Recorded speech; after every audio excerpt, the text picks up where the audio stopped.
السلام عليكم ورحمة الله وبركاته. إن الحمد لله نحمده ونستعينه ونستغفره ونؤمن به ونتوكل عليه ونعوذ بالله من شرور أنفسنا ومن سيئات أعمالنا. من يهده الله فلا مضل له ومن يضلل فلا هادي له. وأشهد أن لا إله إلا الله وحده لا شريك له وأشهد أن محمدا عبده ورسوله. اللهم صل على محمد وعلى آل محمد كما صليت على إبراهيم وعلى آل إبراهيم إنك حميد مجيد.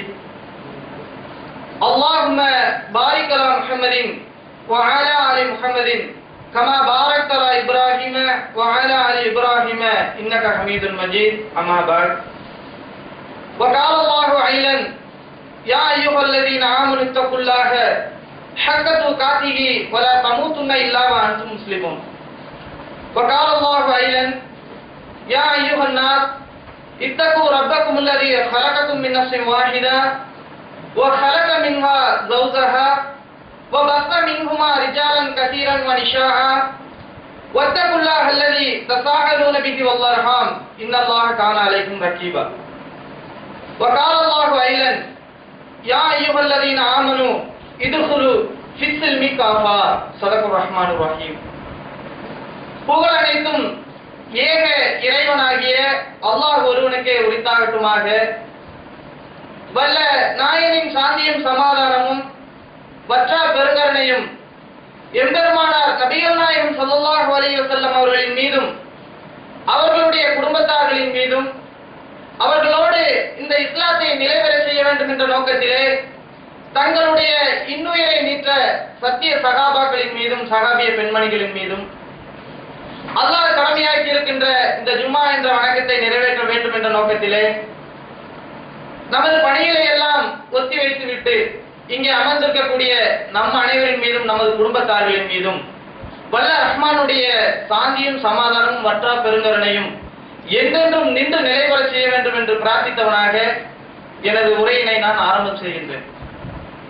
கண்ணியத்திற்குரிய எல்லாம் வல்ல அல்லாஹ்வின் நல்லடியார்களே, இந்த உலகை படைத்த இறைவன் அதிலே கோடான கோடி ஜீவராசிகளை படைத்து எண்ணற்ற உயிரினங்களை படைத்து அந்த படைப்பினங்களிலே சிறந்த ஒரு படைப்பாக சிறந்த ஒரு உயிரினமாக இந்த மனித சமுதாயத்தை படைத்திருக்கின்றான். இந்த மனிதனுக்கு அப்படி என்ன சிறப்பை அல்லாஹ் தந்திருக்கின்றான்? ஒரு உயிரினம் காலையில் தன்னுடைய அலுவலை தொடங்கும் என்று சொன்னால் அந்த உயிரினம் தனக்கு தேவையான உணவு, தன்னுடைய சந்ததி அந்த குஞ்சுகளுக்கு ஒரு பறவையாக இருந்தால் தன்னுடைய குஞ்சுகளுக்கு தேவையான உணவு, ஒரு கால்நடையாக இருந்தால் தன்னுடைய குட்டிக்கு என்ன அன்னைக்கு உணவு தேவையோ அந்த தேவையை மட்டும்தான் அந்த விலங்கு கருத்தில் கொண்டு அதனுடைய பயணத்தை துவங்கும். ஆனால் இந்த மனிதனை பொறுத்தவரையில் இந்த மனிதன் தன்னுடைய அலுவல்களை தொடங்குகிறான் என்று சொன்னால் இன்றைக்கு தன்னுடைய குடும்பத்திற்கு என்ன தேவை, இன்றைய பொழுது தன்னுடைய குடும்பம் சந்தோஷமாக வாழ்வதற்கு என்ன தேவை என்று மட்டும் அவன் சிந்திப்பது கிடையாது. தன்னுடைய சந்ததி நாளைக்கும் நாளை மறுநாளும் அடுத்த வாரம் அடுத்த மாதம் அடுத்த வருடம் நம்முடைய பேர பிள்ளைகள் பேரனுடைய மகன்கள் என்று அனைவருமே நல்ல சுகபோகமான வாழ்க்கையை வாழ வேண்டும் என்ற ஒரு கருத்திலே தன்னுடைய அலுவல்களை தொடங்கக்கூடிய ஒரு சிந்திக்கின்ற ஒரு விலங்காகத்தான் இருக்கின்றார். இந்த அறிவியல் அறிஞர்கள் சொல்லக்கூடிய ஒரு செய்தியை பார்த்தால் மனிதன் என்பவன் ஒரு சமுதாய விலங்கு. சமுதாய விலங்கு என்று சொன்னால் தன்னுடைய சமுதாயத்தை எப்படி காப்பாற்ற வேண்டும், தன்னுடைய சமுதாயத்தில் எப்படி தன்னுடைய வாழ்க்கையை அமைத்துக் கொள்ள வேண்டும் என்கின்ற ஒரு சிந்தனை உள்ள ஒரு விலங்கு. இறைவன் படைத்த எல்லா உயிரினத்தை போல இந்த மனிதனும் ஒரு உயிரினம் தான். இந்த மனிதனுக்கு என்ன ஒரு சிறப்பு, நாளைக்கு என்ன தேவை, நமக்கு நாளைக்கு என்ன நமக்கு என்னென்ன பிரச்சனைகள் ஏற்படுமோ அதற்கு என்னென்ன தீர்வுகள் நாம் செய்ய வேண்டும் என்ற ஒரு சிந்தனை, ஒரு முற்போக்கு சிந்தனை தான் இந்த மனிதனுக்கு மற்ற விலங்குகளை விட தனிப்படையான தனிப்பெரும்பான்மை உள்ள தனித்தன்மை தருகின்ற ஒரு சிந்தனை என்று சொன்னால் இந்த பகுத்தறிவை கொடுத்திருக்கின்ற இந்த மனிதனுடைய அந்த படைப்பினம் தான் மற்ற விலங்குகளிலிருந்து ஒரு வேறுபட்ட ஒரு உயிரினம். அப்படி இருக்கும் பொழுது அனைத்து மனிதர்களுமே அந்த கொடுக்கப்பட்டிருக்கின்ற அந்த பகுத்தறிவை, அந்த சிந்தனை உணர்வை சரியான முறையிலே இந்த உலகத்திலே வாழக்கூடிய இந்த காலகட்டத்திலே பயன்படுத்தி இருக்கிறார்களா என்று சொன்னால் முக்கால்வாசி பேர் அந்த மாதிரி இருப்பது கிடையாது. ஏன்? மனிதனை படைத்து அந்த மனிதனுக்கு அவனுடைய தேவைகளை எல்லாம் பூர்த்தி செய்யும் வண்ணமாக அல்லாஹ் அனைத்து அறிவை கொடுத்திருந்தாலும் அந்த மனிதன் சிந்திக்கவில்லை. சிந்திக்கின்ற அந்த உணர்வை விட்டு அவன் தூரத்தான் இருக்கின்றான். இதை நம்ம இன்னைக்கு வரலாற்றுகளை பார்க்கிறோம், நடைமுறையிலும் பார்த்து கொண்டிருக்கின்றோம். ஆனால் வல்ல ரஹ்மான் இந்த மனித சமுதாயத்தில் ஒரு சிறந்த ஒரு சமுதாயமாக, ஒரு முன்மாதிரி சமுதாயமாக, ஒரு வாழ்க்கை வழிகாட்டுதலை ஏற்படுத்தக்கூடிய ஒரு சமுதாயமாக இந்த இஸ்லாமிய சமுதாயத்தை அல்லாஹ் மாற்றி இருக்கிறார். அந்த மனித சமுதாயத்திலிருந்து பல்வேறு தூதர்கள் அனுப்பப்பட்டிருந்தாலும், பல்வேறு வேதங்கள் கொடுக்கப்பட்டிருந்தாலும் அந்த மனிதர்கள் எல்லாம் அந்த சிந்தனையை செலுத்தாததின் காரணமாக, தங்களுக்கு அனுப்பப்பட்ட நபியுடைய அந்த வார்த்தைகளை பின்பற்றாததின் காரணமாக, அந்த வேதத்தினுடைய கருத்துக்களை ஆழ்ந்து சிந்திக்காததன் காரணமாக வந்த வழியே திரும்பி சென்றிருக்கிறார்கள். ஆனால் இந்த இஸ்லாமிய சமுதாயத்திற்கு முழுமை பெற்ற மார்க்கமாக இந்த இஸ்லாத்தை அல்லாஹ் வழங்கி, அதற்கு அந்த இஸ்லாத்தை மக்களுக்கு வழங்கும் வண்ணமாக ஒரு நடைமுறையிலே வாழ்ந்து காட்டக்கூடிய ஒரு மனிதராக நபிகள் நாயகம் ஸல்லல்லாஹு அலைஹி வஸல்லம் அவர்களை அனுப்பி, இந்த மனிதர்களுக்கு இவரை போல நீங்கள் வாழுங்கள், இவரை போல இந்த இஸ்லாத்தை பின்பற்றுங்கள், இவரை போல நீங்கள் இந்த ஒவ்வொரு செயலையும் நீங்கள் அமைத்துக் கொண்டால் இம்மையிலும் மறுமையிலும் உங்களுக்கு நன்மை பயக்கும் என்று வல்ல ரஹ்மான் ஒரு அழகான வாழ்க்கை வழி திட்டங்களை வகுத்து தந்திருக்கும் பொழுது, இந்த இஸ்லாத்தில் இருந்து கொண்டு இந்த மக்கள் சிந்திக்காத வண்ணம் பல மக்கள் சென்று கொண்டிருக்கிறதை பார்க்கின்றோம். இன்றைக்கு இஸ்லாமிய மக்களாக இருக்கக்கூடிய நம்மிடத்திலே அந்த பின் சென்றார்களே, நமக்கு முன் சென்ற சமுதாயங்கள் தங்களுடைய சமுதாய கொள்கைக்கு திரும்பி சென்றதை போல நமது சமுதாயமும் இன்றைக்கு அந்த ஐயாமுல் ஜாஹிலியா, அந்த அறியாமை காலத்து மக்களை போல திரும்பி செல்லக்கூடிய சூழலை பார்க்கின்றோம். எந்த மார்க்கத்திலிருந்து நாம் இந்த இஸ்லாத்தை நோக்கி வந்தோமோ, எந்த அறியாமை காலகட்டத்திலே செய்து கொண்டிருக்கின்ற அந்த மூட பழக்கத்தை விட்டு நாம் வந்தோமோ, அதற்கே திரும்பி செல்லக்கூடிய சூழ்நிலை இன்றைக்கு நிலவி கொண்டிருக்கிறதை பார்க்கின்றோம். வல்ல ரஹ்மான் திருமறையிலே ஒரு வசனத்தை சொல்லுகின்றான், யா அய்யுஹல்லதீன ஆமனு இத்குலு சில்மி காஃபா. இந்த வசனத்தை நாம் எடுத்து பார்த்தால் இந்த வசனத்தினுடைய இறுதி அர்த்தம் என்ன? இந்த இஸ்லாத்திலே நீங்கள் முழுமையாக நுழைந்து விடுங்கள். இது ஒரு அருமையான வாசகம். நம்ம கூட சொல்லுவோம், ஒரு தாவா பணிகள் செய்யக்கூடிய இடத்துல ஒரு சகோதரர் பார்த்து சொல்லுவோம், நீங்க இந்த இஸ்லாத்தை ஏற்றுக்கொள்ளுங்கள். இந்த இஸ்லாம் தான் மனிதனுடைய ஆதி முதல் அந்த வரையிலான எல்லா காரண காரியங்களுக்கும் அவன் சரியான வாழ்க்கையை அமைத்துக் கொள்வதற்கும் இது சரியான வழிமுறை. இந்த இஸ்லாத்தை நீங்கள் ஏற்றுக்கொள்ளுங்கள் என்று எல்லா மக்களிடத்திலும் நாம் பிரச்சாரம் செய்து கொண்டிருக்கின்றோம். ஆனால் வல்ல ரஹ்மான் இந்த இடத்திலே சொல்லக்கூடிய வார்த்தை என்ன தெரியுமா? இந்த இஸ்லாத்தை முழுமையாக நுழையுங்கள் என்று சொல்கின்றான். அதற்கு முன்னாக யாரை சொல்லுகின்றான்? யா அய்யுஹல்லதீன ஆமனு, நம்பிக்கை கொண்ட மக்களை பார்த்து சொல்லுகின்றான். அல்லாஹ்வை ஏற்றுக்கொண்ட மக்களை பார்த்து, அல்லாஹ்வுடைய தூதரை பின்பற்றக்கூடிய மக்களை பார்த்து சொல்லுகின்றான், நீங்கள் இஸ்லாத்தில் முழுமையாக நுழைந்து விடுங்கள். இந்த வசனத்தை எந்த காலகட்டத்தில் எடுத்து ஒரு மனிதன் படித்தாலும் அந்த வசனம் சொல்லக்கூடிய அர்த்தம் என்ன? படிக்கக்கூடிய மனிதர் நீ இன்னும் இஸ்லாத்துல முழுமையா நுழையணும். அப்ப என்ன விளங்குது? நம்ம இஸ்லாத்துல ஏதோ ஒரு காரியத்தை, ஏதோ ஒரு வழக்க வழிபாடு, ஏதோ ஒரு செயலை நாம் விட்டு இருக்கின்றோம். இந்த இஸ்லாத்தில் நாம் முழுமையாக இன்னும் நிறைவேறவில்லை. இந்த இஸ்லாமுடைய அடிப்படை சட்ட திட்டங்கள், அதனுடைய கொள்கை கோட்பாடுகள் எல்லாம் முழுமையாக நம்மிடத்தில் வந்து சேரவில்லை என்று ஒவ்வொரு முஸ்லிம்களும் எண்ணக்கூடிய அளவிலே அந்த திருமறை குர்ஆன் வசனம் இருப்பதை பார்க்கின்றோம். இதற்கெல்லாம் என்ன காரணம்? நமக்கு வழங்கப்பட்ட அந்த பகுத்தறிவு என்கின்ற அந்த சிந்தனையை செலுத்தாததன் காரணமாகத்தான் இந்த நிலை ஏற்படுகின்றது.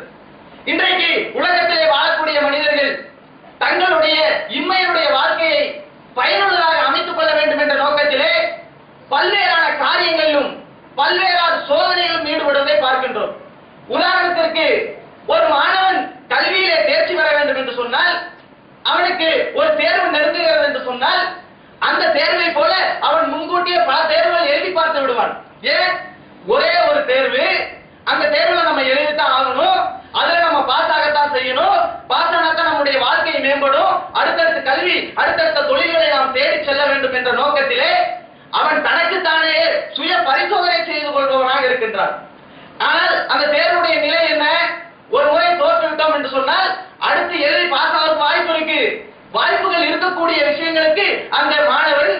தன்னை தயார்படுத்திக் கொள்ளும் விதமாக தனக்கு தானே கேள்விகளை கேட்டுக்கொண்டு தனக்கு தானே தேர்வுகளை எழுதிக்கொண்டு ஒரு சுய பரிசோதனையை மேற்கொள்கின்றான்.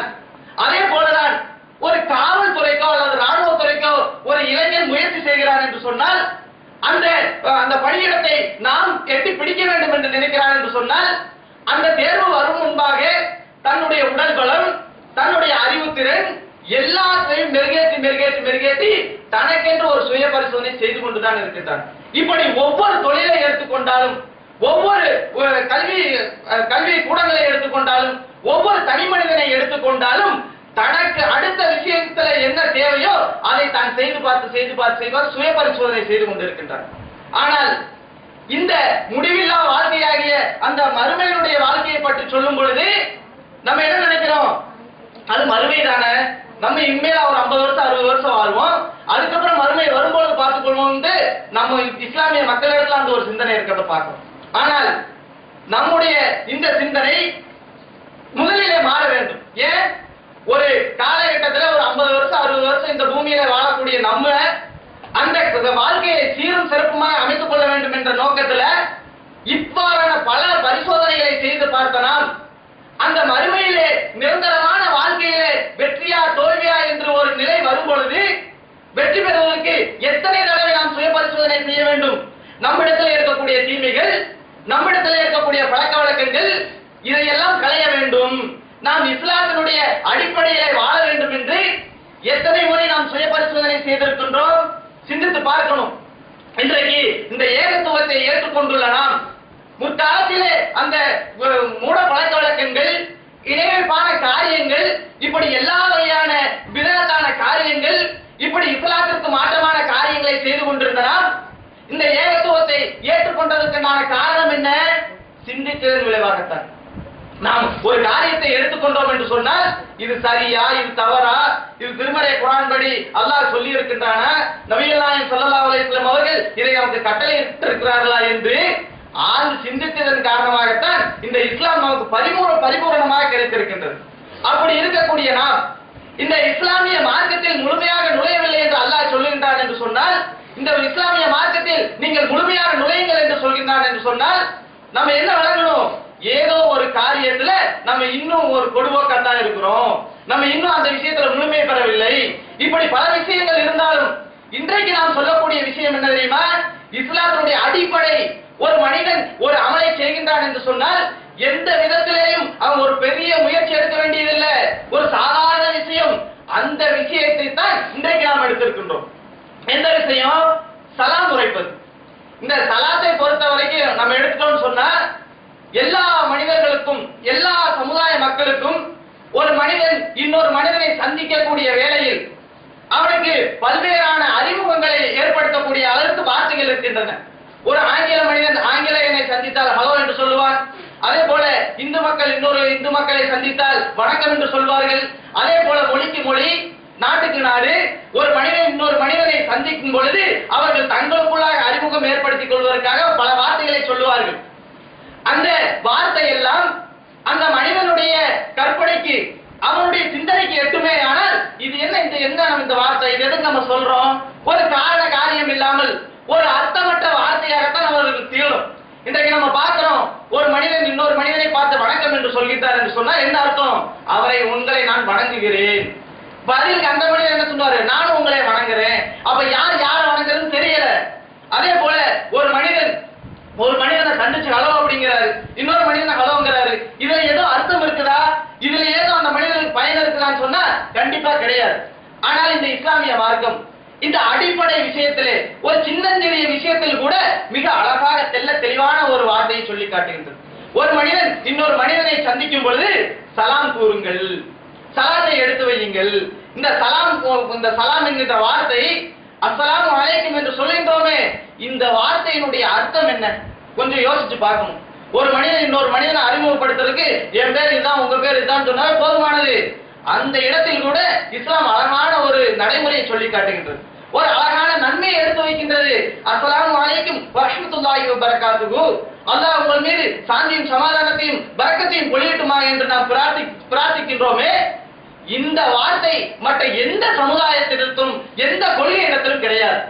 ஒரு நல்ல ஒரு வார்த்தையை எடுத்து சொல்ல வேண்டும் என்று சொன்னால், நல்ல ஒரு சிறந்த ஒரு முன்மாதிரி வார்த்தையை சொல்ல வேண்டும் என்று சொன்னால் இந்த அஸ்ஸலாமு அலைக்கும் என்கின்ற வார்த்தையை நாம் சொல்லலாம்.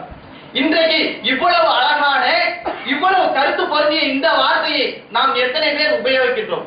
சிந்திச்சு பார்க்கணும். நம்ம நினைக்கிறோம் இந்த சாதாரணமான வார்த்தை தான், இது சாதாரணமான ஒரு சொல்லுதான் என்று நாம் நினைக்கிறோம். ஆனால் இந்த வார்த்தை, இந்த சலாம் சொல்வதை பற்றி திருமறை குர்ஆனும் நபிகள் நாயகம் ஸல்லல்லாஹு அலைஹி வஸல்லம் அவர்களும் பல இடங்களிலே சிலாயித்து சொல்லி இருக்கின்றார்கள். ஒரு முறை நபிகள் நாயகம் ஸல்லல்லாஹு அலைஹி வஸல்லம் அவர்கள் ஒரு சபையில அமர்ந்திருக்கிறார்கள். அந்த சபையில அமர்ந்திருக்கும் பொழுது ஒரு நபித்தோழர் வந்து அஸ்ஸலாமு அலைக்கும் என்று சொல்கின்றார்கள். சொன்ன உடனே நபிகள் நாயகம் ஸல்லல்லாஹு அலைஹி வஸல்லம் பதில் சொல்றாங்க. சொல்லிவிட்டு சொல்றாங்க, இவருக்கு 10 நன்மை கிடைத்திருக்கிறது இந்த சலாம் சொல்லறதுனால. இன்னொரு மனிதர் அதே நேரத்துல வர்றாரு, அஸ்ஸலாமு அலைக்கும் வ ரஹ்மத்துல்லாஹ் அப்படின்னு சொல்றாங்க. சொன்ன உடனே அதுக்கும் நபிகள் நாயகம் ஸல்லல்லாஹு அலைஹி வஸல்லம் அவர்கள் பதில் சொல்லிவிட்டு இவருக்கு 20 நன்மை கிடைத்திருக்கின்றது என்று சொல்றாங்க. இன்னொரு தோழர் வருகின்றார், வந்து அஸ்ஸலாமு அலைக்கும் வ ரஹ்மத்துல்லாஹி வ பரக்காத்துஹு என்று சொல்கின்றார்கள். அதற்கும் நபிகள் நாயகம் ஸல்லல்லாஹு அலைஹி வஸல்லம் அவர்கள் பதில் கொடுத்துவிட்டு இவருக்கு 30 நன்மை கிடைத்திருக்கின்றது. ஒரு சபையிலே ஒரு மனிதரை சந்திக்கக்கூடிய இடத்துல நம்ம செஞ்சது ஒரு பெரிய காரியம் அல்ல. அவர்கிட்ட நம்மளை அறிமுகப்படுத்துவதற்காக நான் இந்த மாதிரி வர்றேன், இந்த மாதிரி உங்கள்கிட்ட வந்து பேச போறேன்னு சொல்றதுக்காக சொல்லக்கூடிய ஒரு வார்த்தை ஒரு மனிதனுக்கு 30 நன்மையை பெற்றுத்தரும் என்று சொன்னால் எவ்வளவு இலகுவான ஒரு மார்க்கத்தில் நாம் இருக்கிறோம் பாருங்க. பின்பற்றுவது கஷ்டமா? ஒரு மனிதனை சந்திக்கக்கூடிய இடத்துல நம்ம வேண்டாத வீண் காரியங்கள் நிறைய பேசுவோம். ஆனால் இந்த வார்த்தையை நம்ம யூஸ் பண்றோமா? ஒட்டுமொத்த முஸ்லிம் சமுதாயத்தை நீங்க எடுத்து பாருங்க. எத்தனை வீடுகள்ல இன்றைக்கு சலாம் சொல்லக்கூடியவங்க இருக்காங்க. இன்னும் அந்த சலாத்தை பற்றி சொல்லும் பொழுது நம்ம பார்க்கிறோம், இன்றைக்கு அந்த சமுதாய மக்களிடத்துல இருக்கக்கூடிய அந்த பழக்க வழக்கத்தை எல்லாம் நம்ம பார்த்தோம்னு சொன்னா, இந்த இஸ்லாமிய மக்களிடத்துல அந்த மக்கள்கிட்ட என்ன பழக்கம் இருக்கோ அதே பழக்கம் தான் இங்கேயும். இன்றைக்கு மதரசாக்களுக்கு போயிட்டு வரும் குழந்தைங்க மதரசாக்கு போகும்போது சலாம் சொல்லும், போயிட்டு வரும்பொழுது சலாம் சொல்லும். அடுத்த ஸ்கூலுக்கு போகும்போது டாடா பாய் பாய் அப்படின்னா என்ன அர்த்தம் வழங்கி வச்சிருக்காங்க? பள்ளிக்கு போனா தான் சலாம் சொல்லணும், தொழுதுட்டு வந்தா சலாம் சொல்லணும், மதரசாக்கு போயிட்டு வந்தா சலாம் சொல்லணும். சலாம் வந்து பள்ளிக்கும் வீட்டுக்கும் நம்ம போயிட்டு வந்தா சொல்லக்கூடிய ஒன்று. இன்னைக்கு அப்படித்தான சலாம் பயன்படுத்தப்படுகிறது. ஆனால் எந்த ஒரு நிலையிலும், எந்த ஒரு இல்லங்களில், எந்த ஒரு நேரத்திலேயும் சொல்லக்கூடிய ஒரு வார்த்தை இருக்கிறது என்று சொன்னால் அது இந்த சலாம் தான். நீங்க யோசிச்சு பாருங்க, ஒரு மனிதன் துக்கத்தில் இருந்தாலும், ஒரு மனிதன் சந்தோஷத்தில் இருந்தாலும் எந்த வார்த்தையாவது சொல்ல முடியுமா? ஒரு குட் மார்னிங் சொல்றோம், காலையில போய் நல்ல காலைன்னு யார்ட்டையாவது சொல்றோம், அவருக்கு அன்றைக்கு விடுந்த பொழுது ஏதாவது சோக செய்தி வந்திருக்கும், அது எப்படி அவருக்கு நல்ல காலை ஆகும்? அந்த இடத்துல ஒரு அர்த்தம் இல்லாத வார்த்தையா போகுது. ஆனால் அவர் துக்கத்திலே அமர்ந்திருந்தார் என்று சொன்னால் அஸ்ஸலாமு அலைக்கும் பாய், உங்கள் மீது அல்லாஹ் சாந்தியும் சமாதானத்தை பொழியட்டும் என்று சொல்லும் பொழுது அவர் மனசுல ஒரு தேட்டம் வரும். ஓ, நம்மளும் நமக்காக இவர் பிரார்த்திக்கிறாரு, அவரும் பதில் சொல்லுவார். அதே போல சந்தோஷமாக இருக்கக்கூடிய நேரத்துல அந்த போய் சலாத்தை சொன்னோம் அப்படின்னா அவருடைய சந்தோஷம் இன்னும் மெருகூட்டப்படும், இன்னும் அவர்களுக்கு வந்து சந்தோஷம் அதிகமாகும்.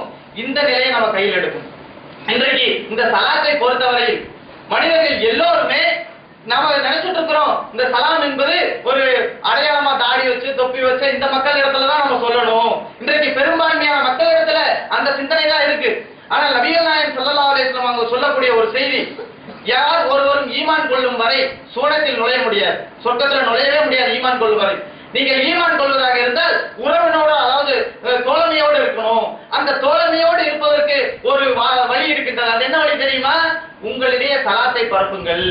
இந்த சலாம் என்கின்ற ஒரு வார்த்தையை பரப்புவதனால் இன்றைக்கு ஏற்படக்கூடிய எவ்வளவு பிரச்சனைக்கு முற்றுப்புள்ளியாக இருக்கின்றது. நம்ம பார்க்கிறோம், 2 குடும்பத்துக்கும் சண்டை, 2 பேத்துக்கும் ஜென்ம பகை. அவங்க என்ன பண்ணுவாங்க? இவங்க தனி வேறா போயிருவாங்க, இவங்க தனி வேறா போயிருவாங்க. ஆனால் இந்த சலாம் அவர்களை இணைக்கக்கூடிய பலமா இருக்கும். நபிகள் நாயகம் ஸல்லல்லாஹு அலைஹி வஸல்லம் சொல்றாங்க, எந்த ஒரு 2 நபர்களும் 3 நாளைக்கு மேல் பேசாமல் இருக்க வேண்டாம். அதுல அவங்க யார் முன்கூட்டி சலாம் சொல்கின்றார்களோ அவர்கள் தான் சிறந்தவர்கள்.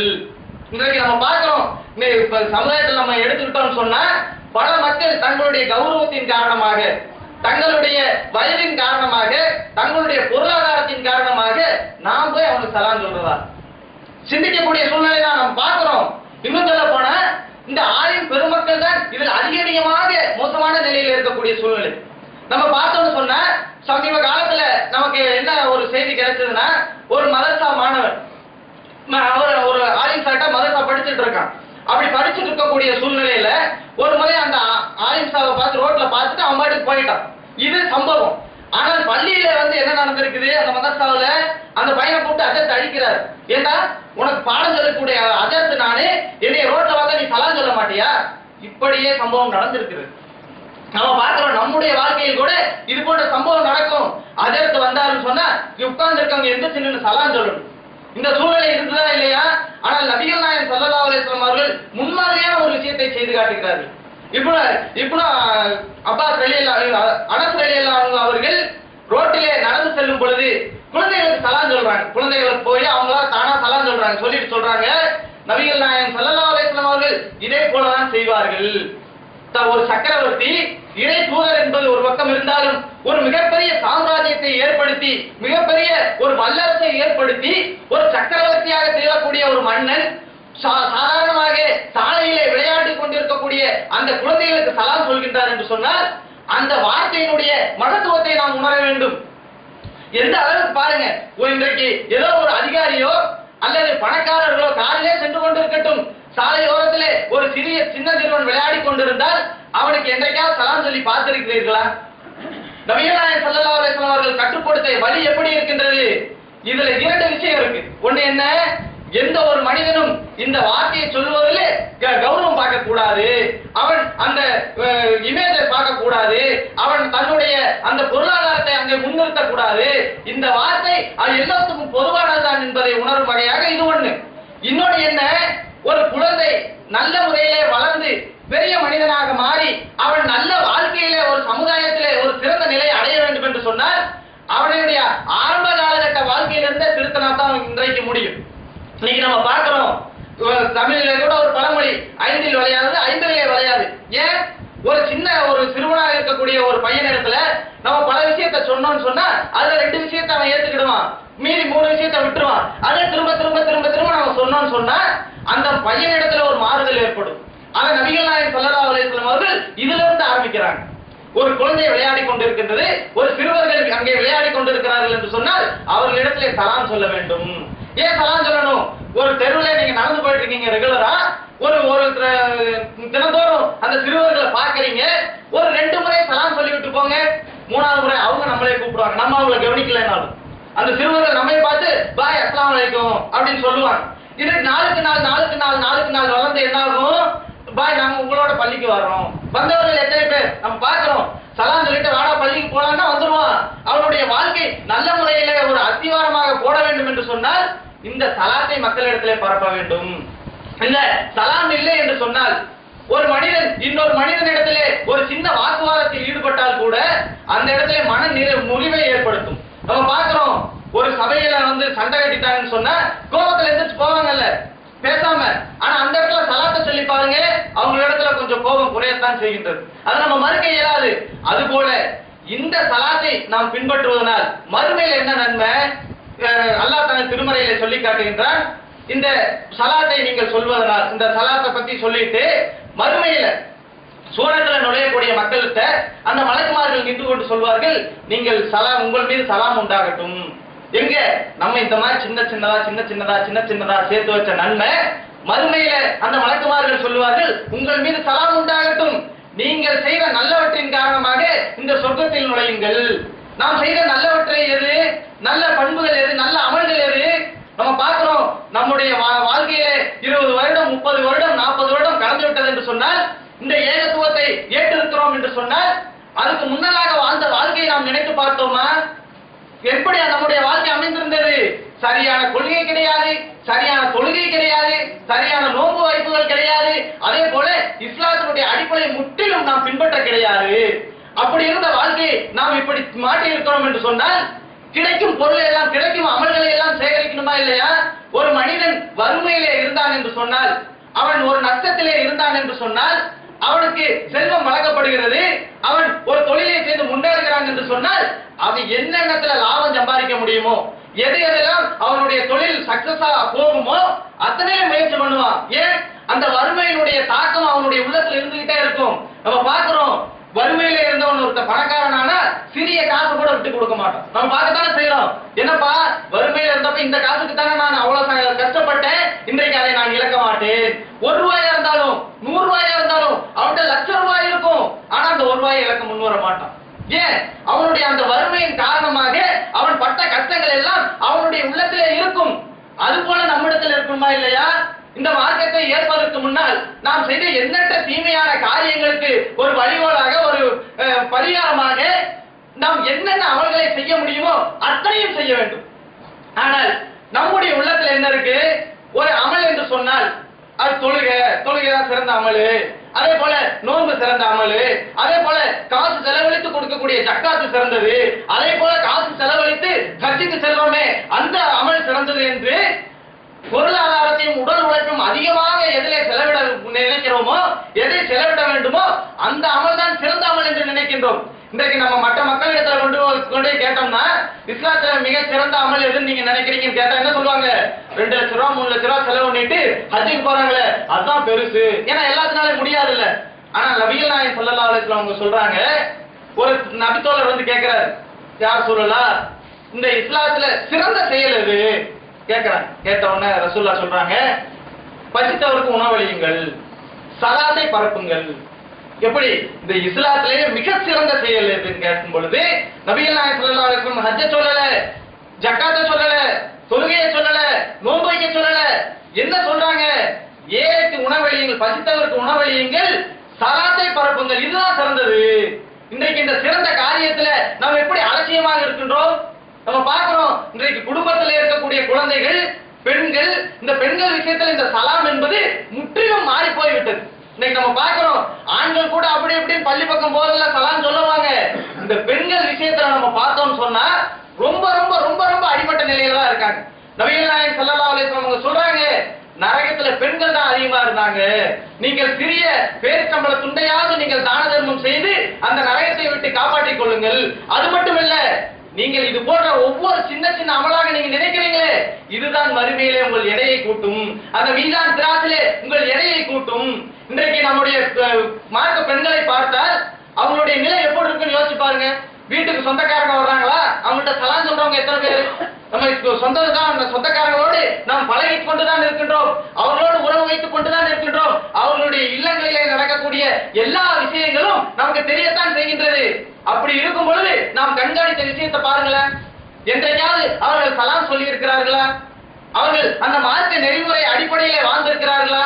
இன்னும் ஒரு விஷயத்தை சொல்லணும்னு சொன்னா, இந்த சலாம் சொல்லக்கூடிய விஷயத்துல நம்ம ஒரு புள்ளியை வச்சுட்டோம். என்ன?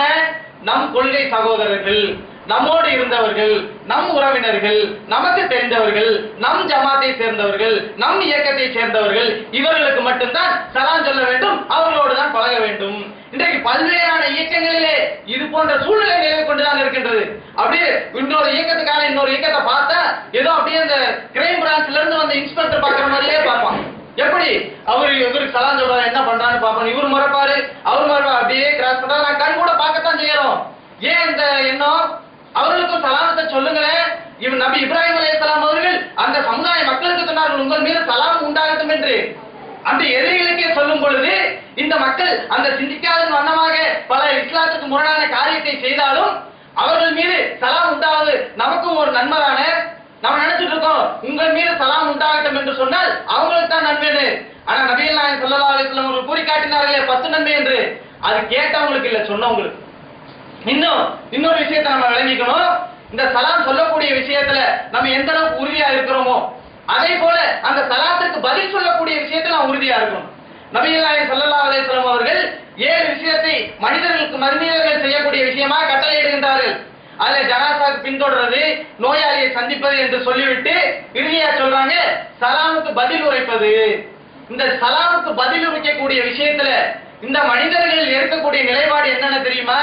ஒரு இமாமுக்கு ஒரு மதரசா மாணவன் பதில் சலாம் சொல்றாருன்னு சொன்னா எப்படி பதில் சொல்லணும்? அழகான முறையில சொல்றோம். அல்லாஹ் தனது திருமறையிலே சொல்லி காட்டுகின்றான், உங்களுக்கு சலாம் என்ற வாழ்த்து கூறப்பட்டால் அதை விட அழகாகவோ அல்லது அதை போன்றோ நீங்கள் கூறுங்கள். அந்த மழலை பருவம் சின்ன குழந்தை அழகான முறையில சலாம் சொல்லணும், ஆனா அதுதான் உட்காருப்பார். இப்படித்தான் நடந்துட்டு இருக்குது. பதில் சொல்லணுங்கிற ஒரு எண்ணமே இருக்கிறது இல்ல. அதே போல நம்ம இந்த தெருக்கள் எல்லாம் பார்த்தோம்னு சொன்னா அந்த அந்த வியாழக்கிழமை வெள்ளிக்கிழமை ஆயிடுச்சுன்னு சொன்னா ஒவ்வொரு தெருக்களையும் அந்த முசாஃபர் என்று சொல்லக்கூடியவர்கள் வருவாங்க. வந்து அவங்களிடம் வந்து ஒரு வீட்டுல போய் அவங்க தான தர்மம் கேட்பாங்க. கேட்கும் பொழுது அஸ்ஸலாமு அலைக்கும் பாவா சொல்லுவாங்க, நீ பதில் சலாம் சொல்லலாம்ல, சில்லறை இல்ல அடுத்த வீட்டை பாரு. இதான் பதில். ரசூலுல்லாஹ் இப்படித்தான் சொல்லி கொடுத்தாங்களா? சலாம் சொன்னா அலைக்கும் சலாம் சொல்லணும், அதை விட்டு சில்லறை இல்ல அடுத்த வீடு பாருங்கன்னு சொன்னா அப்ப அந்த சலாத்துக்கு உண்டான நன்மை அந்த இடத்துல போகுது, சலாத்துக்கு உண்டான மகத்துவம் அந்த இடத்துல குறையுதா இல்லையா? நம்ம என்ன பண்ணணும், உங்ககிட்ட சில்லறை இல்ல காசு இல்ல ஏதோ சொல்லு, சலாத்துக்கு பதில் சொல்லிட்டு சொல்லு. இது பெரும்பான்மையான மக்களிடத்துல இருக்கக்கூடிய தவறுகள் நம்ம பார்க்கிறோம். இந்த சலாத்துக்கு பதில் சொல்லக்கூடிய விஷயத்துல அல்லாஹ் தனது திருமறையிலே சொல்லி இருந்தும் கூட இந்த பதில் சொல்லக்கூடிய விதத்துல பார்த்தோம் சொன்னா, ஒரு மனிதர் இன்னொரு மனிதருக்கு சலாம் சொல்லும் பொழுது அவருடைய சாதாரணத்தை பார்த்துட்டு தான் அவங்களுக்கு பதிலே சொல்றாங்க. இன்றைக்கு சமுதாயத்துல நம்ம பார்த்ததுனால சொல்றோம். ஒரு பணக்காரருக்கு அந்த தொழில் நிறுவனத்துல வேலை செய்யக்கூடிய ஒரு தொழிலாளி சலாம் சொல்லுவாரு. அது எப்படி சொல்லுவாரு? இந்த சலாம் சொல்லக்கூடிய விஷயத்துல கூட அவங்க எந்த அளவுக்கு மாறி இருக்காங்க, எந்த அளவுக்கு போய் மூட நம்பிக்கையில் விழுந்துருக்காங்கன்னா, ஓனருக்கு தானே சலாம் சொல்றோங்கிறதுனால எப்படி குனிஞ்சுட்டு அது கையை எப்படி குனிஞ்சு கொண்டு எந்த அளவுக்கு மாற்று மத காலத்தில் எப்படி வணக்கம் சார் அப்படின்னு சொல்லுவாங்களோ அதே போல இந்த சலாம் சொல்லும் குனிஞ்சுட்டு அஸ்ஸலாமு அலைக்கும் ஓனர் போய் வேலை பாருங்க அப்படிப்பாங்க. இன்றைக்கு இந்த சூழ்நிலை தான் நிலவுகின்றது. ஒரு கஷ்டம் இல்லாத, ஒரு பெரிய ஒரு முயற்சி எடுக்காத ஒரு செயலை செய்து நன்மையை பெறுவோம் என்று சொன்னால் அது இந்த சலாம் தான். இதை நம்ம நல்லா விளங்கிட்டோம் சொன்னோம்னா தான் நமக்கு அடுத்தடுத்த விஷயங்கள் சரியான முறையில அமையும். நம்ம இந்த சலாத்தை முதல்ல நம்ம இன்றைக்கு விஷயமா எடுத்து வைக்கிறோம். அடுத்தடுத்த விஷயங்கள் நாம் என்னென்ன விஷயங்கள்ல நம்மை சுய பரிசோதனை செய்து கொள்ள வேண்டுமோ, எந்தெந்த விஷயத்துல நம்ம இன்னும் மெருகூற்றி கொள்ள வேண்டுமோ அந்தந்த விஷயங்களை இன்ஷா அல்லாஹ் நம்ம வரக்கூடிய காலத்துல பார்ப்போம். இந்த சலாத்தை பரப்பக்கூடிய விஷயத்துல இது ஒரு மிகப்பெரிய பிரச்சாரம் என்பதையும் உணர்ந்து நமக்கு நன்மையை வாரி தரக்கூடிய ஒரு மிகப்பெரிய செயல் என்பதை உணர வேண்டும். நம்ம இன்னைக்கு தொழில் ரீதியாகவும் சொந்தக்காரர்களே ஒரு நாளைக்கு சராசரியா ஒரு 50 பேர்த்த சந்திக்கிறோம்னு சொன்னா அந்த 50 பேருக்கு சலாம் சொல்றது நமக்கு எவ்வளவு நன்மை கிடைக்கும்? ஒரு நாளைக்கு அதை நோட் போட்டு எழுதணும்னாவே நமக்கே நம்முடைய கணக்கு தெரியாது. வேணா ஒரு அறிவிப்பு வேணா விட்டு பார்ப்போம். இன்றைக்கு இந்த இடத்துல ஒரு இடத்த நீ முடிவு பண்ணி இந்த இடத்துல ஒரு சலாம் சொல்பவர்களுக்கு 10 ரூபாய் என்று முடிவு செய்தால் அப்படி லைன் திரும்ப திரும்ப வந்துகிட்டே இருக்கும். ஏன்? சலாம் சொல்லி நான் பணத்தை வாங்கி போயிட்டே இருப்பாங்க. மக்கள் அந்த பொருளாதாரத்தின் மீது வைத்த அந்த ஆசை. ஆனால் நன்மை என்கின்ற விஷயத்துல என்ன பண்றோம்? ஒரு அலட்சியம். ஆனால் அது நம்ம இடத்துல இருக்கக்கூடாது.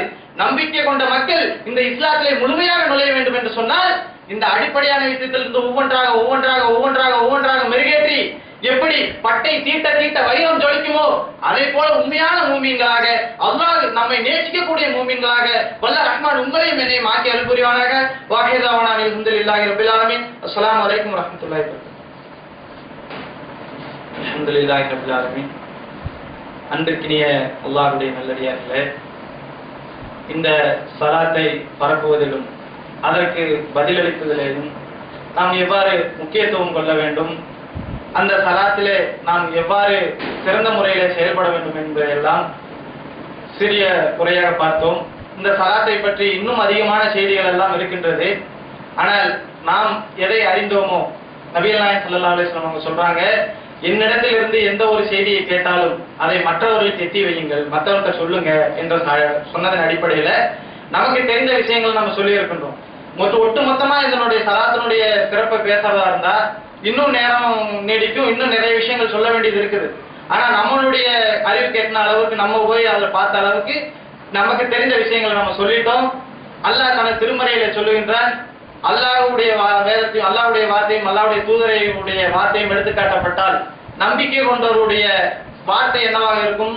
சமயன வாத்தானா, நாங்கள் செவிமடுத்தோம் கட்டுப்பட்டோம், இப்படி ஒரு சமுதாயமாக மாற வேண்டும். ஆனால் இதுலயும் ஒரு விஷயம் இருக்கின்றது. என்ன?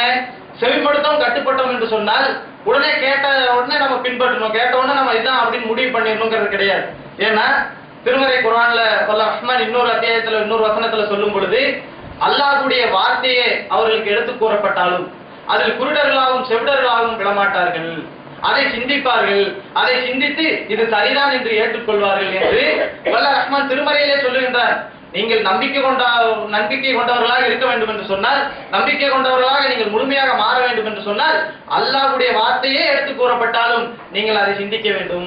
அது திருமறை குர்ஆனுடைய வசனம் தான் என்பதை நீங்கள் ஊர்ஜிதப்படுத்த வேண்டும். அந்த திருமறை குர்ஆனுடைய வசனம் சொல்லக்கூடிய கருத்தும் இவர் சொல்லக்கூடிய கருத்தும் ஒன்றுதான் என்பதை நீங்கள் விளங்கிக் கொண்டால்தான் முழுமையாக மூமின்களாக மாற முடியும்.